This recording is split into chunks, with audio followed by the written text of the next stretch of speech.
বন্ধুরা, ভিডিওটা দেখার পর সেই ছোটবেলার স্মৃতিগুলো করা না এলো। আমরা অনেকেই একটা ভাইরাল ভিডিও দেখেছি যেখানে একটা বদ্ধ ঘরের ভিতরে মোটু পাতলু, ডাক্তার ঝটকা, ঘসিটি রাম ও চুইংগাম স্যার পড়ে আছে। আসলে এটা কতটুকু সত্য? আমরা অনেকেই শুনেছি তারা নাকি বিলুপ্তির পথে।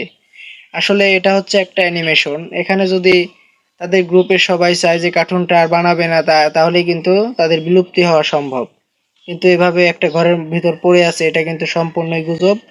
এটা আসলে একটা বড় মাপের একটা ইমোশনে হিট দিছে। মানে সত্যি বলতে কিছুদিন আগে একটা ভিডিও ভাইরাল হয়েছিল যে মোটু পাতলু, ঘসিটি রাম ও ডাক্তার ঝটকা এমনকি চুইংগাম স্যার একটা ঘরের মধ্যে পড়ে আছে। এগুলো আসলে একটা ভিউ বাড়ানোর একটা ইয়া। এখানে কিন্তু এরা বাস্তব অর্থে এরা কিন্তু তাদের জীবন নেই, এদের অ্যানিমেশন দ্বারা তৈরি। যদি মোটু পাতলু টিম কখনো মনে করে যে মোটু পাতলু সিরিজটা চালাবে না, তাহলে কিন্তু তারা অফ করে দিতে পারে। কিন্তু আপনারা যে ভাঙা ঘরে দেখতে পাচ্ছেন মোটু পাতলু, ডাক্তার ঝটকা এমনকি চুইংগাম স্যার পড়ে আছে, এটা কিন্তু সম্পূর্ণই ভুয়া। এটা হলো সাধারণত ভিউ বাড়ানোর একটা নিনজা টেকনিক। তাই গুজবে কান দেওয়া যাবে না। তারা আসলে আমাদের ছোটবেলার ইমোশন নিয়ে কিন্তু খেলছে।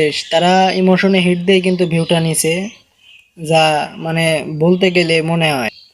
আমরা অনেকেই আছি যারা ছোটবেলা খেতে বসলে মোটু পাতলু সিরিজটা না দেখলে খেতামই না। এমনকি বড় হয়েও আমরা অনেকেই আছি যারা মোটু পাতলু কার্টুন সিরিজটা অনেকেই ভালোবাসি। সেই 90 দশকের সেই পুরনো স্মৃতিগুলো এখনো মনে পড়ে আমাদের অনেকেরই। আমরা মোটু পাতলু সিরিজটা বাঁচিয়ে রেখেছি, এই জন্যই তো আমাদের মাঝে কিন্তু এখনো মোটু পাতলু কার্টুন হিসাবেও বেঁচে আছে। সত্যি বলতে আমার কাছে তো মোটু পাতলু সিরিজগুলো ভালোই লাগে। আপনাদের কাছে কেমন লাগে অবশ্যই কমেন্টে জানাবেন।